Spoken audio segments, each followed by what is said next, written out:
Bienvenidos a su canal Bartimeo, descubriendo la importancia de llevar una vida cristiana. Bueno, la sesión de hoy vamos a hablar de Jesucristo como el Cordero de Dios, que es uno de los términos que identifican a Jesús desde el Antiguo Testamento. Veamos qué nos dice Isaías cuando profetiza. Como cordero llevado al matadero, como oveja muda ante los trasquiladores, fue arrebatado por un juicio inicuo, sin que nadie defendiera su causa. Pues fue arrancado de la tierra de los vivos y herido de muerte. Cordero que muere, llevado al matadero, que lo matan. Y Jeremías también nos dice: y yo era como un manso cordero que es llevado al sacrificio. Obviamente estas profecías se refieren a Jesús. El misterio que encierran estas palabras quedó pues esclarecido cuando sucedieron estas cosas. Jesús es muerto en una cruz y habían sido profetizadas y anunciadas con siglos de anticipación. Y en el Nuevo Testamento, Juan Bautista, al ver a Jesús en la orilla del Jordán, le indicó a los que estaban con él, no sin emoción, que ahí está el Cordero de Dios. Este es de quien yo dije: el que viene detrás de mí ha sido puesto delante de mí porque existía antes que yo.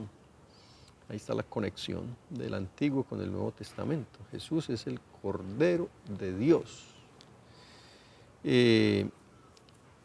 Al otro día, Juan, fijándose de nuevo en Jesús que pasaba, dijo: he aquí el Cordero de Dios. Los dos discípulos que le oyeron hablar así siguieron a Jesús. Bueno, ¿qué resonancias pues tendrían en los oyentes que conocían el significado del Cordero de Dios, cuya sangre había sido derramado en Egipto? Recuerden que Dios le dijo a Moisés que para salir de Egipto había que hacer un sacrificio del cordero. Era un macho sin defecto, y la sangre debían esparcirla en las puertas para que no entrara la muerte. Y fueron liberados de esa esclavitud tan terrible. Ahí hay una figura muy bonita. Y estas palabras de Juan que acabamos de oír pondrían en alerta a los que escuchaban. Claro, si conocían bien el Antiguo Testamento, el paso, la liberación de la esclavitud de Egipto, claro, conectaban, y este es el Cordero de Dios, o sea que este viene con su sangre a sacarnos de la esclavitud. Estaba allí mismo aquel del que habían hablado los profetas y se acercaba a donde ellos estaban, Jesús. Y todos conocían que este modo de llamar a alguien, este nombre, se atribuía a Dios mismo, Cordero de Dios. Pero mucho más debieron de impresionar las palabras que añadió Juan: este es el que quita el pecado del mundo. O sea, es el Cordero que quita el pecado del mundo. La esclavitud de Egipto, si bien era horrorosa, pero es más horrorosa la esclavitud del pecado. Mejor dicho, es la verdadera esclavitud. Y todos somos pecadores.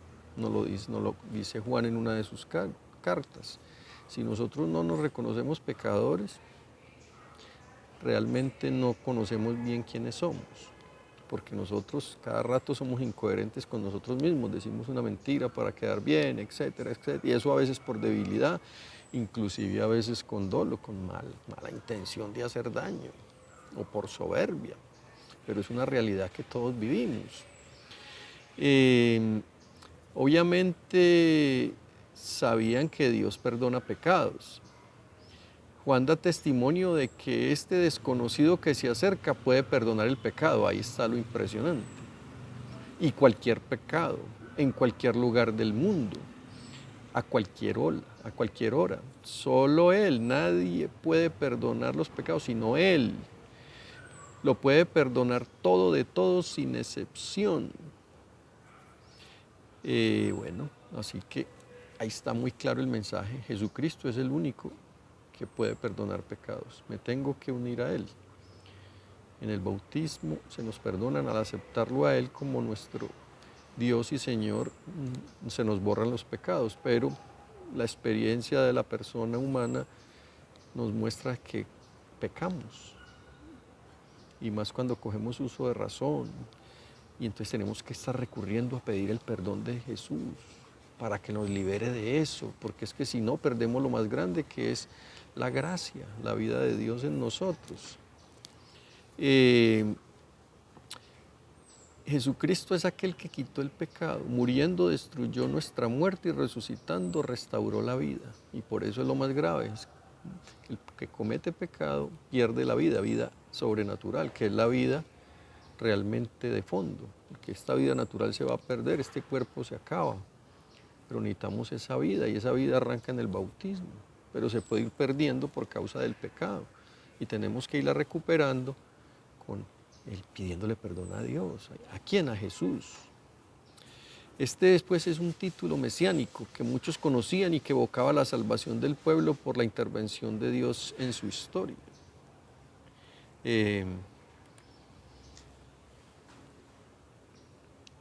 Pero el final de las palabras del Bautista, Cordero de Dios que quita el pecado del mundo, es la parte más original, propia y concreta, y la que precisa el sentido del nuevo título Cordero. Mira, y entonces, ¿qué pasa? Él está dando la vida por mí, Él está pagando mis pecados, por mis pecados. Solo Dios puede perdonar pecados. Este perdón era para los profetas del Antiguo Testamento la gracia suprema de los tiempos mesiánicos.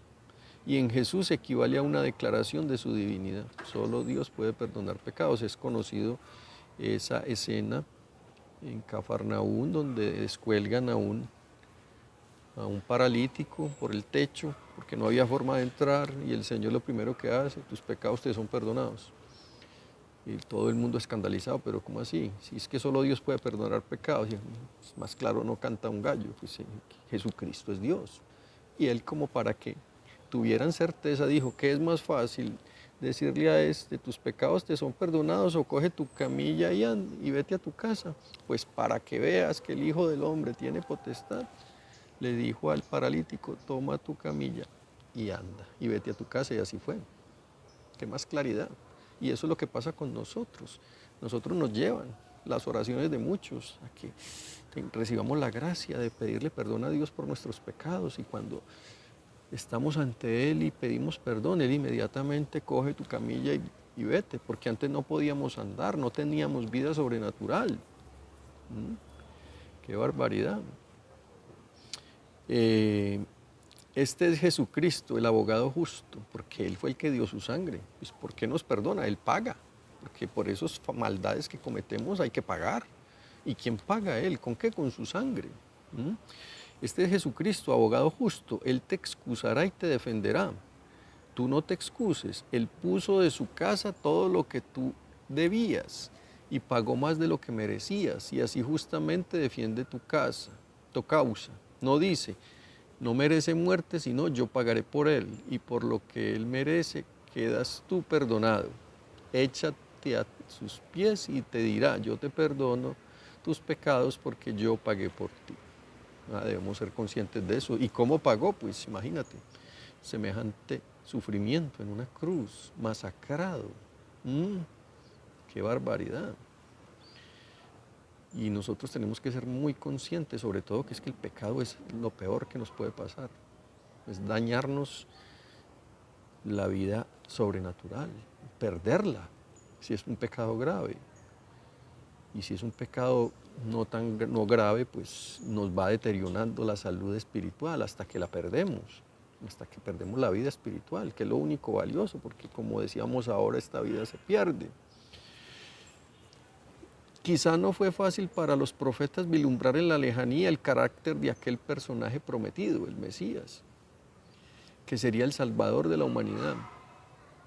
Como hombres de una cultura de pastores, utilizaron una imagen comprensible para su pueblo, y fue la imagen del Cordero, que se distingue por ser pacífico, manso, humilde, la que vieron más adecuada para definir la actitud del Salvador esperado.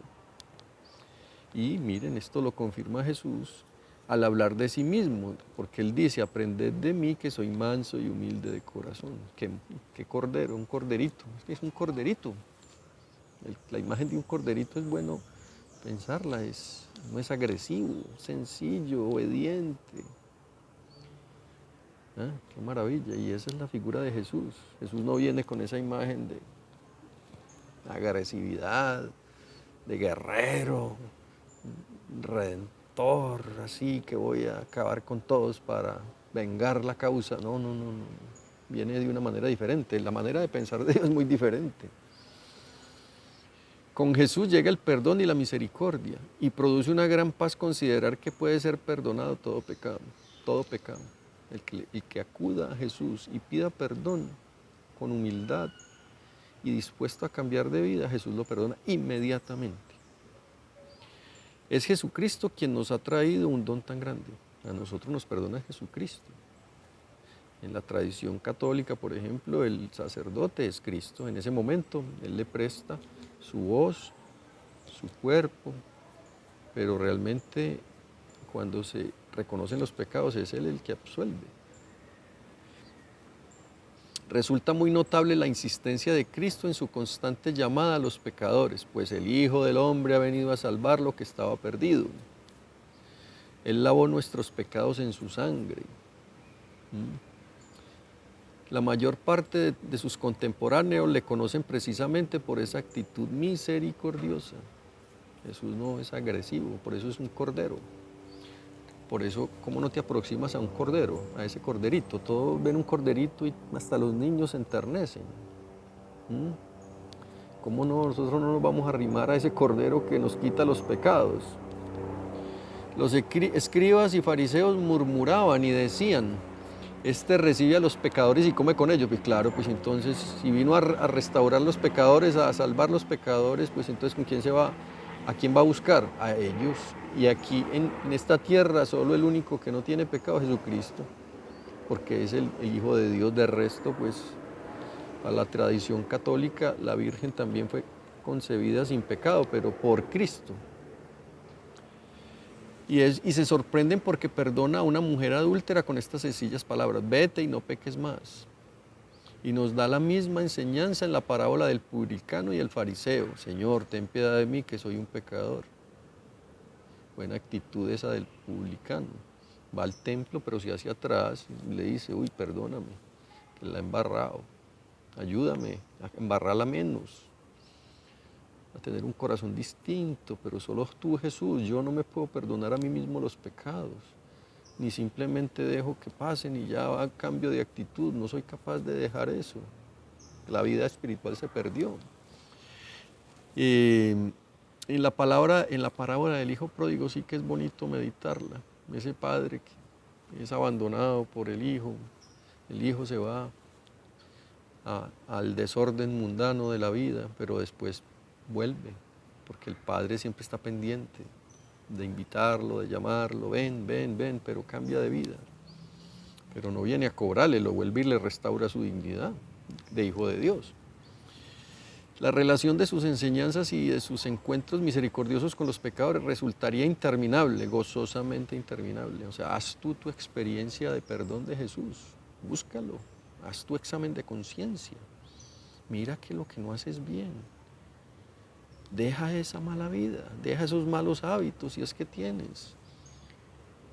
La vida es de estarse uno convirtiendo, ir dejando lo que no es. Dios le va mostrando a uno lo que Él quiere que uno vaya dejando, pero hay que pedirle perdón, porque nosotros los hombres deliberadamente hacemos cosas indebidas, desde una mentira pequeña hasta cosas realmente graves. A perdonar ha venido Jesús, es el Redentor, el reconciliador, y no perdona una sola vez, ni perdona a la humanidad en abstracto, perdona a cada uno, tantas veces cuanto arrepentido se acerque a Él. Para eso, y ya terminando, recuerdo la anécdota, pues, el pasaje mejor del sirio Naamán, el militar, que tenía lepra, y le dijeron: el Dios de Israel te puede curar. Y fue curado, pero él al principio no creía que simplemente con lavarse con una agüita de un río iba a quedar curado. Pero le dijeron: pero si te hubieran puesto una cosa más complicada, entonces no hubieras sido capaz. Ahora que te ponen una sencilla, no quieres hacerla. y fue obediente, fue humilde, y se lavó 7 veces, porque 7 veces fue lo que le pidieron, le pidió el profeta Eliseo. Lo mismo nosotros, tenemos que irnos limpiando en esa agua de la gracia del Señor, en esa sangre de Cristo. ¿Y qué es eso? Irle a pedir perdón, Señor, pequé, ayúdame a cambiar. Y con sinceridad, y cambiemos de vida. Y Él nos da la gracia para poder ir venciendo esas tendencias desordenadas, esos malos hábitos, esas salidas en falso, esas debilidades.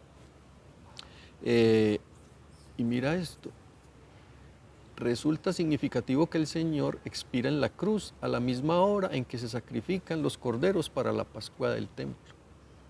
A las 3 de la tarde se sacrificaban los corderos el día antes de la Pascua, y ese día fue el que murió Jesús, y en esa hora. Él es el verdadero cordero que inclina humildemente la cabeza para morir. Y el velo del templo se rasga y comienza un nuevo tiempo, el tiempo definitivo, el tiempo del perdón, nuestro tiempo.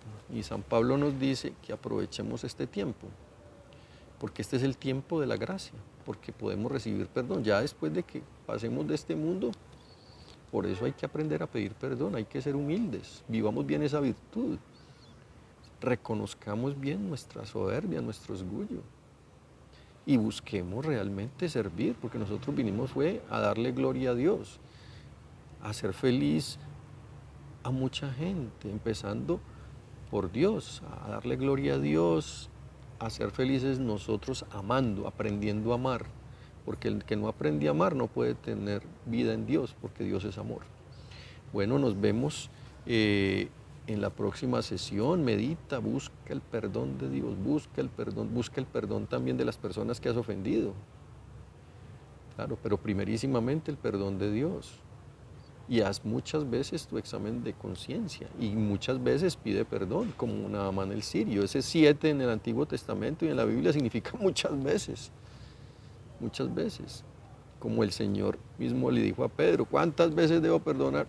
70 veces 7, o sea, siempre, y el Señor está dispuesto a perdonarnos cada vez que con arrepentimiento lo buscamos. Búscalo con arrepentimiento y estás seguro de obtener el perdón de Dios. Nos vemos en la próxima sesión profundizando en esta maravilla que es el conocimiento de Jesucristo, buscando entender quién es Él, que Él realmente es nuestro héroe, es nuestro Salvador, es nuestro Mesías y es nuestro amor. Nos vemos en la próxima sesión. Gracias.